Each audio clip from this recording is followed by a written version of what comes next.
In the name of Allah, the most beneficent and the most merciful. For MA English class weekend, this is ninth lecture. Topic of this class lecture is Introduction to Epic. What is an epic? Epic is a long narrative poem. We will discuss further what is meant here by epic, and also we will discuss something about John Milton's Paradise Lost. This Paradise Lost was also an epic poem written by John Milton. So when we start our topic, the first thing as discussed earlier would be the introduction about epic. What is an epic? The most ambitious kind of poem. This is the poem that has a lot of ambition in it. A normal person or normal writer cannot create such a poem. It requires a lot of ambition, courage, hard work to compose such a poem. An epic presents the great deeds of an heroic figure or group of figures.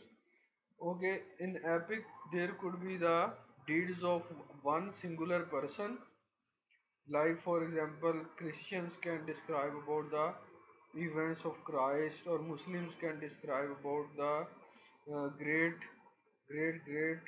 life of our holy prophet, beloved holy prophet.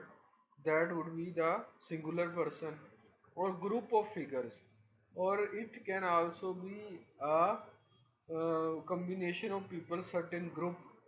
For example, a group fighting for liberty in South Africa could become the topic of this epic poem.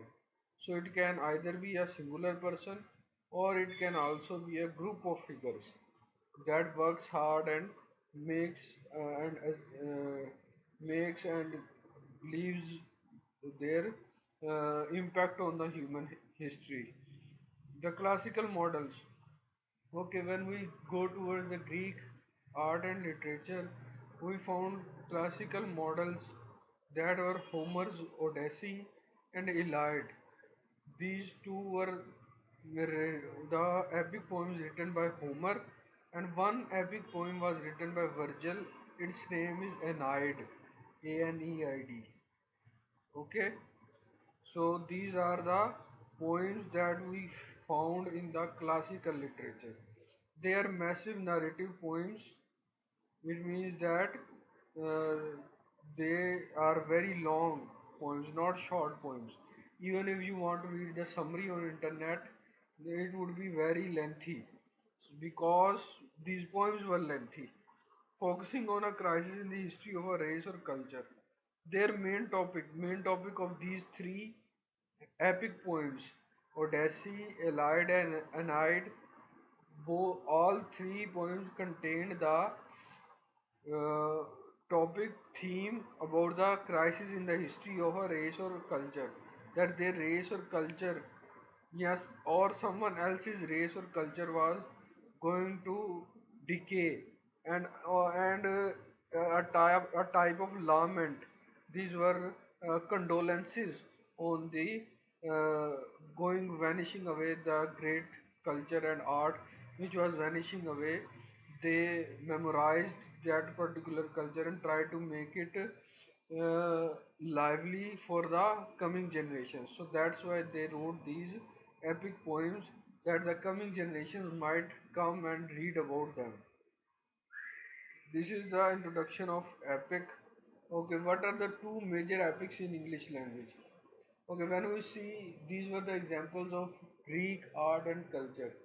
Three epic poems. How many epic poems are there in English language? The answer is two major epics in English language. Okay, one is Fairy Queen and second is Paradise Lost. So we will go through them now. There are two major English epic poems. Spenser's The Fairy Queen.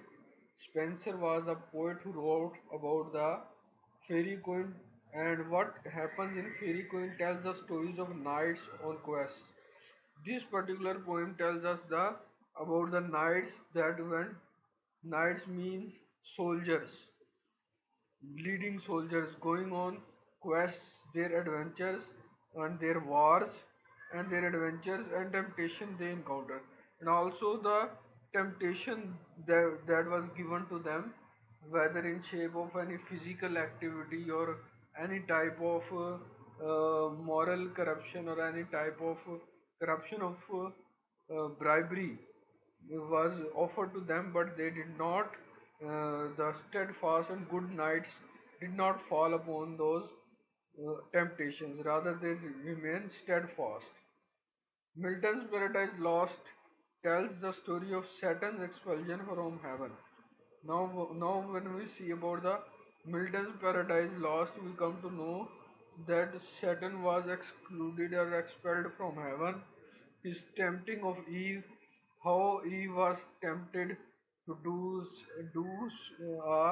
an evil activity, and Adam and Eve's expulsion from Eden, and how Adam and Eve were expelled from the Eden or the paradise. These are the things that are discussed by Milton in his Paradise Lost. How Satan was expelled from heaven when he refused to bow before Adam. He was expelled from the heaven. Okay, so it was a type of you can say trial for Satan. That is Satan who is ready to bow before God. Is he ready to bow before someone else at the order of the same God? Is he willing to do so or not? When he proved that he was not willing to do so, so he was expelled from the heaven. Now moving on. Epic is not just a story or narration. Okay, as we saw that epic has a long story, but it is not only the story which is taken and described in an epic. Rather, it involves a whole of human experience. Here is explanation is given.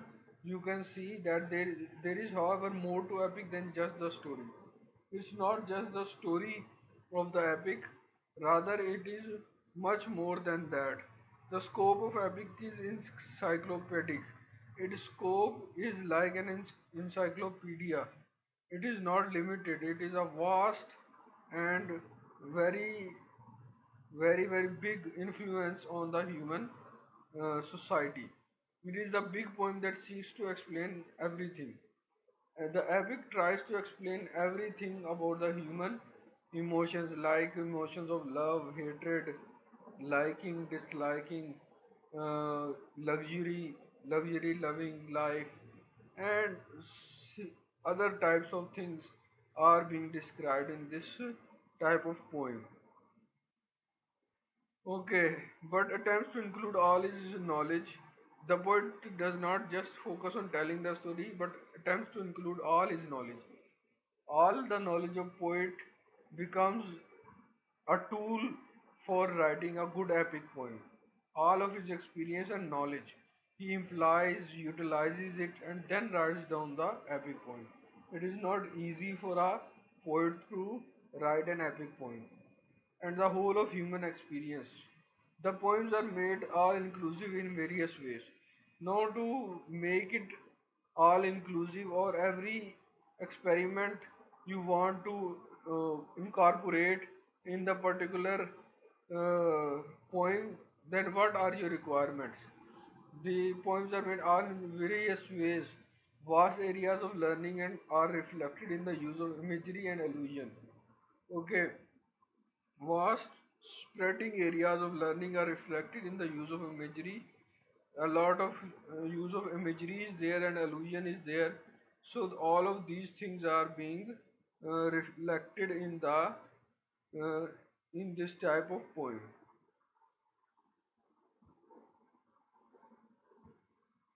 Okay, next is John Milton's introduction. Who was John Milton? We discussed earlier in the class about who is John Milton. Now coming towards John Milton. John Milton's introduction. John Milton, born December 9, 1608, London, England, and he died on November 8, 1674, in London. Number 8 is not confirmed, that's why there is a sign of interrogation given there. Okay, English poet Pamphiletier, he was English poet and pamphleteer and historian, considered the most significant English author after William Shakespeare.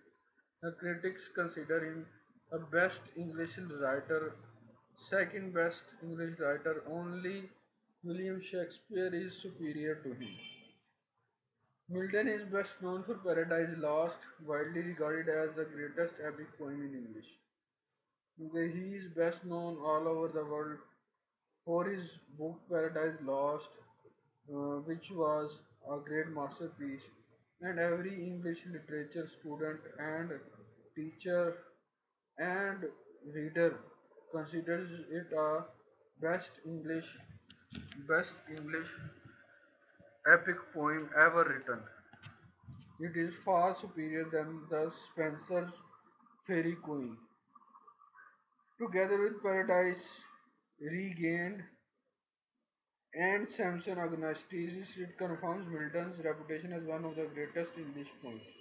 Other than Paradise Lost, his two other masterpieces are Paradise Regained, how paradise was regained again, how people worked, how Adam worked to regain the paradise. And it is attributed to Christ that when Christ came, according to the writer, the paradise was regained for the whole of humanity. And Samson Agonistes. And the third thing is Samson Agonistes. It confirms Milton's reputation as one of the greatest English poets. Okay, it confirms. It means this uh, uh, these books which were written by Milton confirms Milton's reputation. It shows that Milton was a very reputed and great poet of English language, and further his political insights are given in different ways. John Milton's influence. Milton influenced a great deal of people. His influence extended not only through the civil wars and interregnum but also to the American and French revolutions. Interregnum, interregnum means their reign at that time.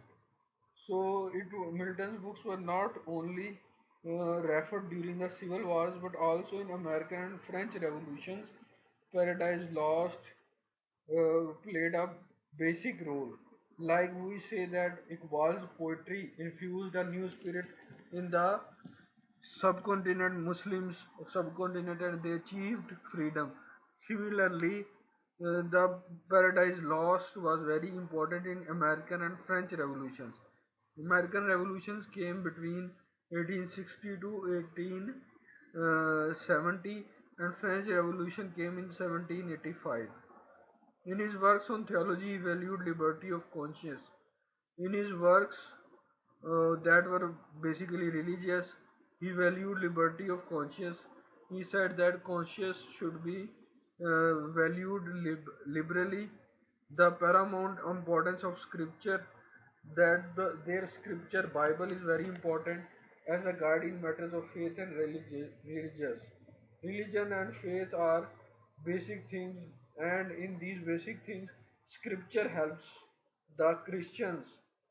Okay, similarly, moving on, different is influence outreach different areas of human experience. Now, moving on, major themes of Paradise Lost.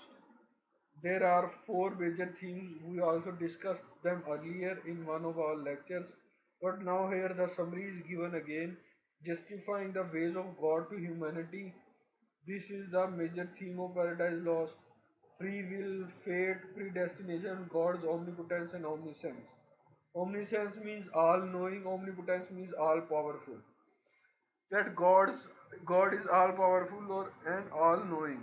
That's why free will, fate, predestination, everything is related to God. Freedom and responsibility. If a human being is free, then there are certain responsibilities are also there. freedom is not without responsibility. Then reason, human and divine. How Almighty thinks about, how Almighty designs. We can't say things. We can say that how Almighty is very sagacious in each of His commandments. Uh, Similarly, humans, when use reason, they also become close to divine's pattern of doing things, divinity. Next, further summary of lines 1 to 26 is given. Uh, you will go through the summary, and also I will provide you a link of analysis. If anyone of you want to read more about these lines, a link will be given to you people, and you can benefit from that. I am only reading the first page of this summary. Milton opens Paradise Lost by formally declaring his poem's subject. First of all, he describes the subject or main topic of his Paradise Lost. Humankind's first act of disobedience toward God. When was first disobedience done towards God, and the consequences that followed from it, and what were the results that followed from the disobedience? The act is Adam and Eve's eating of the forbidden fruit of the tree of knowledge. The act of this uh, of their disobedience was to eat something from the tree of knowledge. The tree of knowledge is symbolic here, as told in Genesis. Genesis means Bible's first edition. Bible, the first book of the Bible. Genesis is the first book of Bible.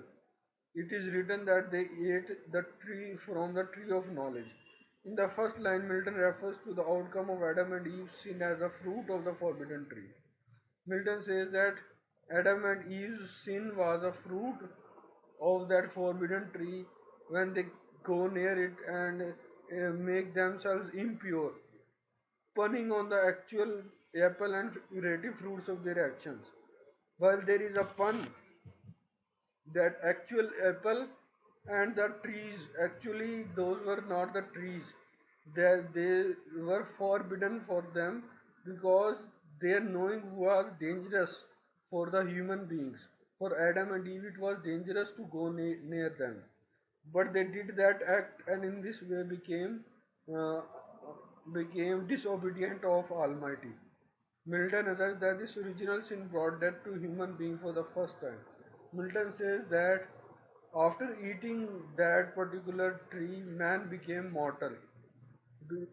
Before that, the humans were not mortal, they were immortal. But after eating those fruits of sin, humans became immortal. Mortal, causing us to lose our home in paradise, and it also caused us to lose our home in the paradise until Jesus came to restore humankind to its former position of purity. According to Christians, Jesus came and he imparted purity on the human beings once again. That is being said in this summary of the first 26 lines. We will further read two more slides, and in case of any confusion, you can ask. You can ask in the group also or in during the class also. Take care, stay safe, and stay home. Thank you, Jazakallah.